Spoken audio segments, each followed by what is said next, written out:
Every day, we interpret life through a lens. This lens shapes how we see success, suffering, and purpose. Today, we'll be talking about Worldview here at Dondon's gym in Pagasa. Come join me for shoulders and triceps. Since it's shoulders and triceps today, we'll be focusing on, again, slowing down the motion and focusing on proper form. It's the morning, so I don't have coffee right now because I just had it with breakfast.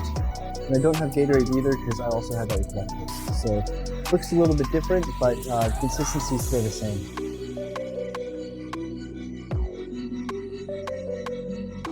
Took some time to set up and then I'll immediately start.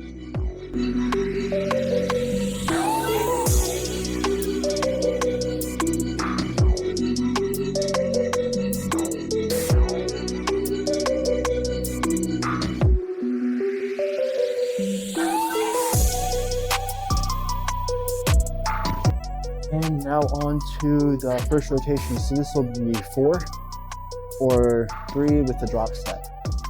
So it's a clean and press, dumbbell press, and then Dondon's pillar special, which is the one you just saw me warming up with, but with a little bit of a heavier weight to make it more difficult. I really need to focus on slowing down the motion because I've been going too fast recently. So we'll see how this weight works. This is the weight I've been using, but it might not be appropriate. So I might drop weight and then keep going.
Just one step down. So you take a moment to breathe, take notes, and then after I take notes, breathe, get some water, and then move on to set 2.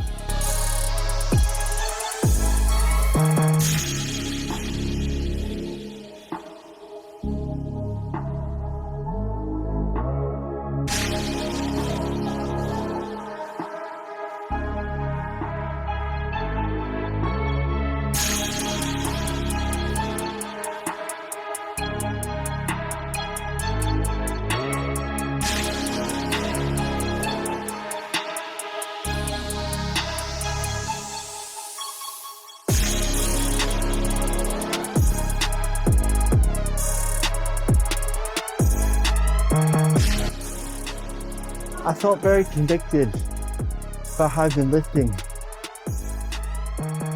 There's a video where a world champ walks to Sam Sulek and asks him, are you training for strength or training to bodybuild? And I gotta slow things down and make things lighter. So it's not all about hard and heavy. Sometimes it's about how we grow.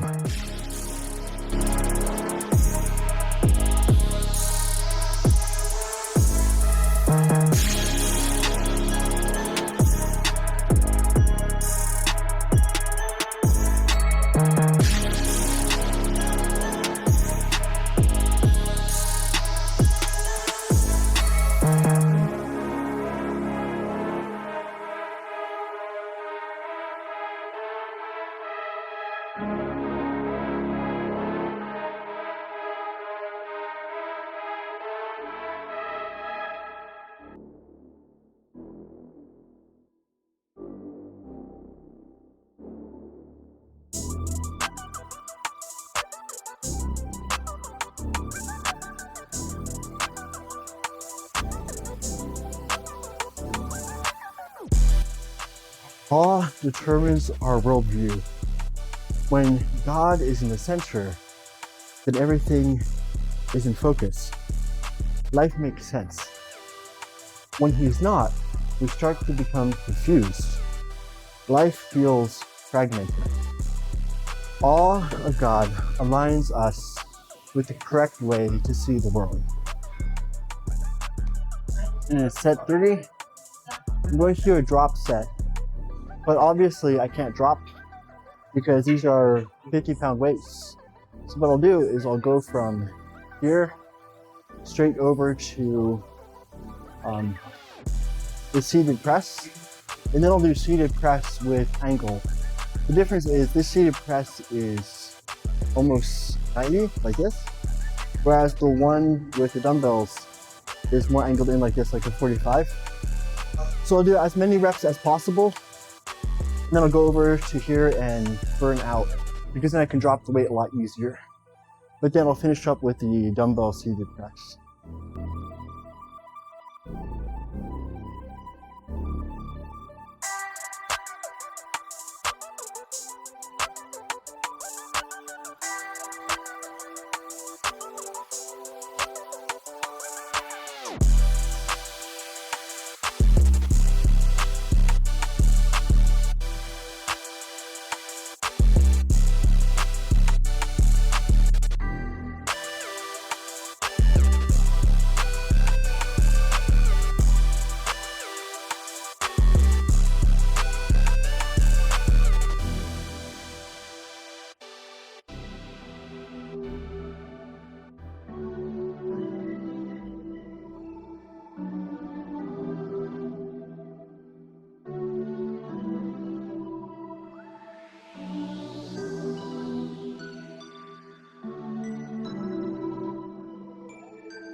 I'm starting to use my chest instead of my shoulders, so I'm gonna stop here and focus on shoulders.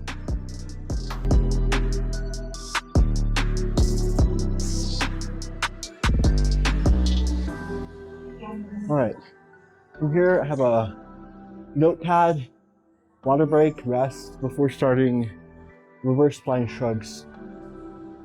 I want to go slow with the reverse fly like I did last time. Really get that mind muscle connection, and then focus on shrugs so that my traps can continue to grow. So I'll take a quick break and I'll be back. All right, so far we're 45 minutes into the workout, halfway through. These next ones should fly by within the next 10 minutes. I really like to go as quickly as I can through reverse flying shrugs. Except for the movement, there's no reason to drag it out.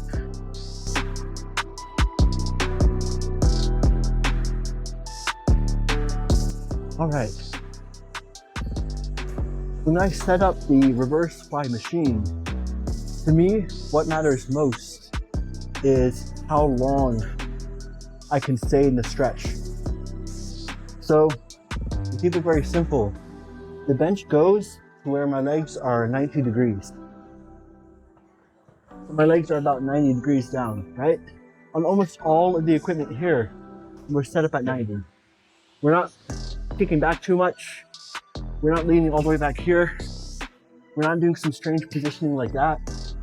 We'll just sit down, 90 degrees. If you need to, dig in the heels, right? The next thing is the stretch. Very, very important. All the way out as much as possible. So nothing in close, nothing in the middle, all the way out. Nipples should be on the pad. Whether that's the nipples at the top of the pad, nipples towards the middle of the pad. Always on the pad, making contact. The last thing is holding the stretch. I like to do a 4 count, a 3 count, and then a slow back down. So I like to go out, hold for 3, and then a 4 count, 1, 2, 3, 4. So big stretch out, 3 count, and then 4 back in, right? That's how I set up. Now for the exercise, get to 10 to 12 or as close to failure as possible. You want to go for 4 sets to try to get in that volume for the week. All right, so all the way out, nipples on the pad. I'm digging my heels in a little when my legs are still at 90 degrees. And then big back, 1, 2, 3, 1, 2, 3, 4. Big stretch, 1, 2, 3, 1, 2, 3, 4.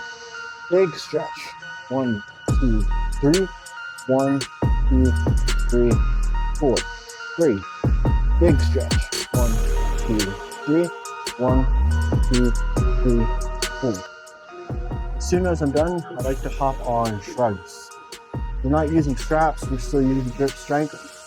Just need to dry your hands off with a towel before going. Best. Shrugs, we're staying with 60 pounds, 30 kg.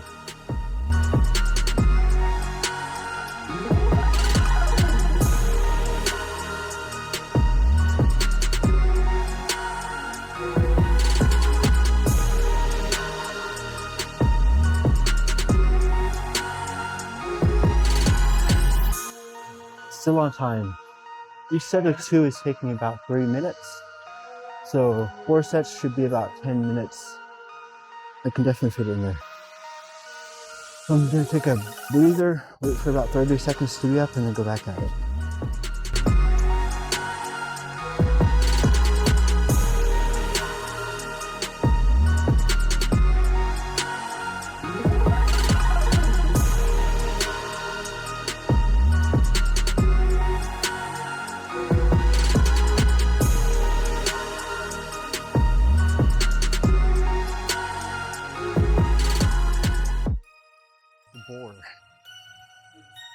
But having purpose makes it exciting. So doing these exercises again and again and again and again is monotonous.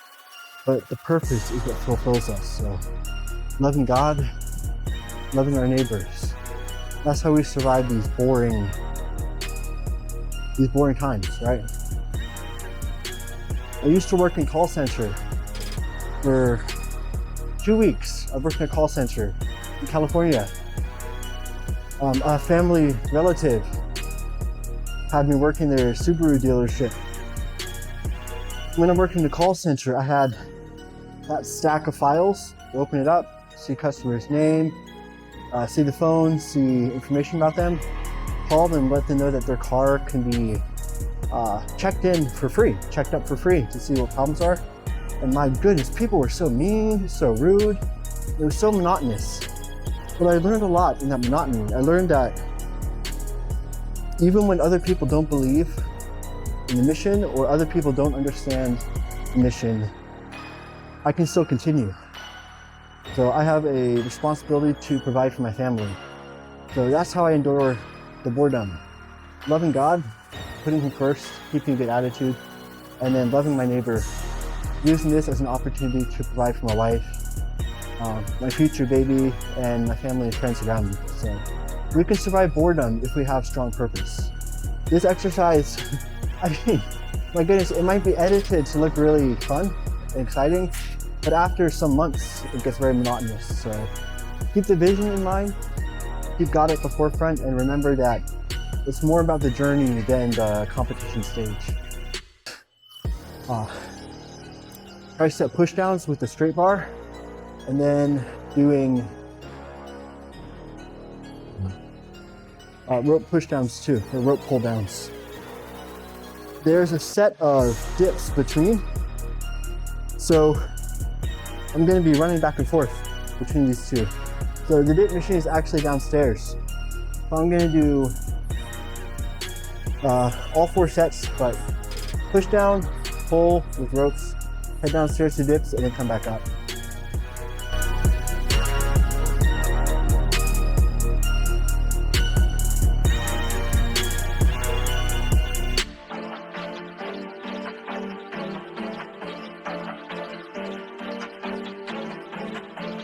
I used to be a hype man for a rap group. I couldn't rap, but what I could do is I could hype people up.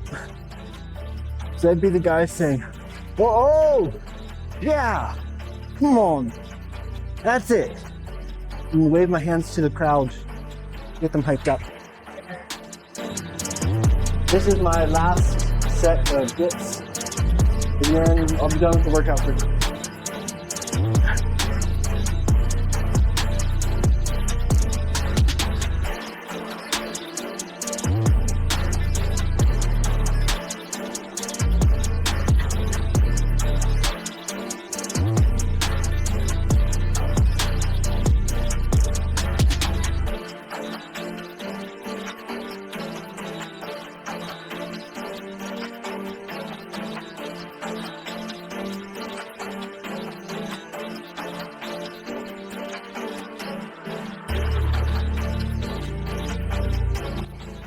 That's it.